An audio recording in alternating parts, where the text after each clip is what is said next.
Overall যদি BPL অবস্থানটা দেখে আমাদের কাছে মনে হয়েছে যে আরেকটু স্টেবল হলে ভালো হতো, বাট এখানে আর্থিক ব্যাপারটা ইনশোর করার চেষ্টা করে হয়তো বিসিবি বারবার এই জায়গা থেকে হোঁচট খাচ্ছে। কারণ আসলে দিন শেষে 10 কোটি টাকা কেউ একবারে দিয়ে রাখবে, এই জায়গাটা থেকে হয়তো কোম্পানিগুলো বা যাদেরকে টিম দেওয়া হয়েছে তারা চিন্তাভাবনা করছে। তবে হ্যাঁ, বিসিবি তার জায়গা থেকে একটা জিনিস ইনশোর করতে যাচ্ছে, আর্থিক ব্যাপার নিয়ে কিন্তু সবচেয়ে বেশি কথা হয় এবং এই জায়গাটা খুব বেশি স্ট্রাগল হয়। যত কাদা ছোড়াছড়ি বাজে কথা সব কিন্তু আর্থিক বিষয়টা নিয়ে। ওনারা এই জায়গাটাতে মনে হয় নিশ্চয়তা আনার জন্য একটু সময় নিচ্ছে। আমাদের জায়গা থেকে আমি যেটা বলতে পারি, আমরা রাজশাহী অফিসিয়ালি যেটা আমাদের কাজ, যেটা হলো আমাদের টিম গঠন করা, ডিরেক্ট সাইনিংয়ের যে অপশনগুলো, অকশন নিয়ে যে স্ট্র্যাটেজি সাজানো, সেগুলো আমরা আমাদের মতো করছি।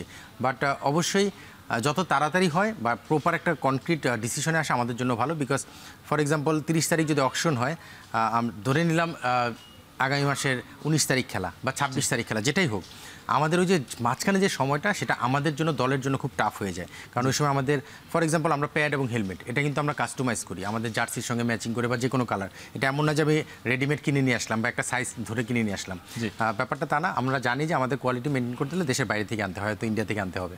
তো সেখানে কাস্টমাইজ করে আনার যে প্রসেস, সব কিছু মিলিয়ে আমাদের জন্য একটু হ্যাসেল হয়।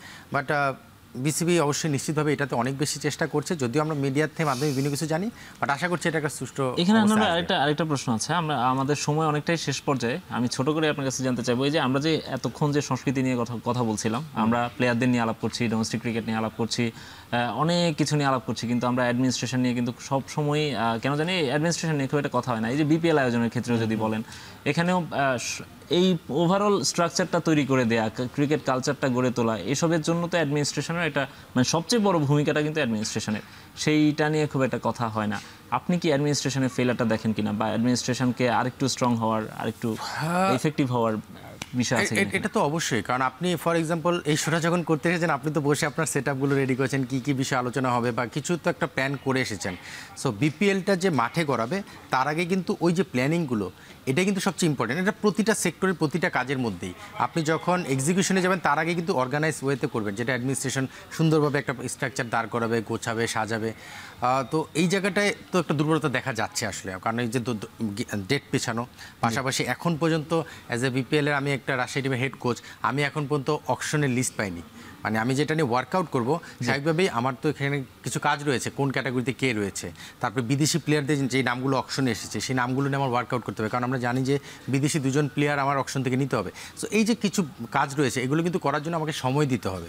সেই সময়টা কিন্তু অ্যাডমিনিস্ট্রেশনের পার্ট থেকেই কিন্তু আসবে, যে সব কিছু অর্গানাইজভাবে এসেছে, বিপিএল টিমগুলোকে দিয়ে দেওয়া হলো, তারা তাদের মতো অকশনে আসবে, মাঠে নামবে। সো অবশ্যই কিছু তো দুর্বলতা দেখা যাচ্ছে। এখন কেন কিছু, আমি একটা জিনিস বিলিভ করি, আমি বোর্ডে প্রায় 10 বছর যাবত জব করছি, বোর্ডের অনেক কিছু আমরা জানি যে এরকম লাস্ট মুহূর্তে হয়, বাট এটা অবশ্যই অর্গানাইজভাবে হওয়া উচিত।